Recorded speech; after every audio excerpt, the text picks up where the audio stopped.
चीन का पाकिस्तान के लिए कोरोना वैक्सीन का तोहफा। पहली खेप इस्लामाबाद पहुंच गई। पहले मरहले में फ्रंट लाइन वर्कर्स को वैक्सीन लगाई जाएगी। मुआवन खुसूसी डॉक्टर फैसल सुल्तान कहते हैं, अल्हम्दुलिल्लाह सिनोफार्म वैक्सीन का पहला बैच मिला है। ट्वीट में बोले, इस हवाले से हर शख्स का शुक्रगुजार हूँ। बरतानिया का भी पाकिस्तान को वैक्सीन देने का ऐलान।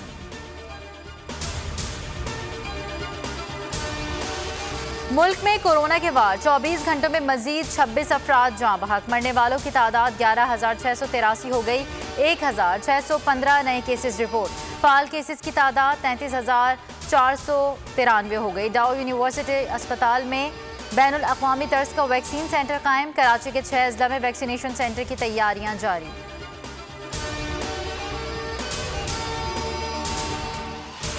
केपी यूनिवर्सल हेल्थ कवरेज देने वाला पहला सूबा बन गया। वज़ीर आज़म इमरान खान की महमूद खान हुकूमत को मुबारकबाद।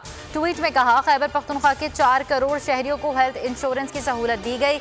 हर खानदान 400 अस्पतालों में 10 लाख रुपए तक का इलाज करवा सकेंगे। कोरोना और सर्दियों की छुट्टियों के बाद मुल्क भर में तमाम तालीमी इदारे खुल गए। यूनिवर्सिटीज़ में भी तदरीसी अमल बहाल। NCOC की SOPs पर सख्ती से अमल दरामद की हिदायत। वफाकी वज़ीर तालीम शफ़क़त महमूद ने तालिब इल्मों के लिए नेक ख्वाहिशात का इजहार किया।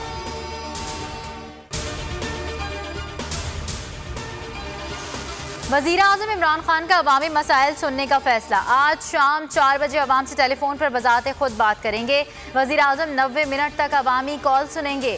फिरदौस आशिक अवान कहती हैं, माजी के हुक्मरानों ने अवाम के वसाइल पर अय्याशी तो खूब की, मगर अवाम के सामने पेश होने से डरते रहे। अब पाकिस्तान बदल चुका है। वज़ीर आज़म इमरान खान नई मिसाल कायम करेंगे।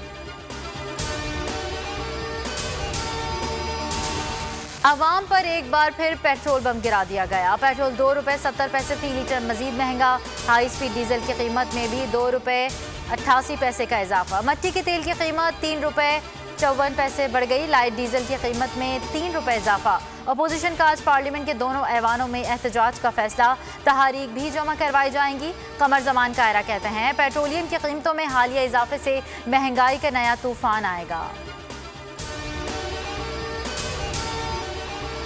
PIA के फ़ज़ाई मेज़बानों का कनाडा में मुबैना तौर पर लापता होने का सिलसिला जारी। कौमी एयरलाइन की एक और फ़ज़ाई मेज़बान लापता। एयर होस्टेस जाहिदा बलोच कराची से टोरंटो पहुंची थी। 2 रोज़ कबल फ्लाइट रिसीवर रमज़ान गुल भी कनाडा में लापता हो गए थे। और बोल न्यूज़ के खिलाफ पैमरा की मुतासिबाना कार्रवाइयाँ। सहाफ़ी, वकला और सिविल सोसाइटी का चेयरमैन पैमरा को हटाने का मुतालबा। 46 रोज़ हो गए, अवाम को हुकूमती एक्शन का इंतज़ार।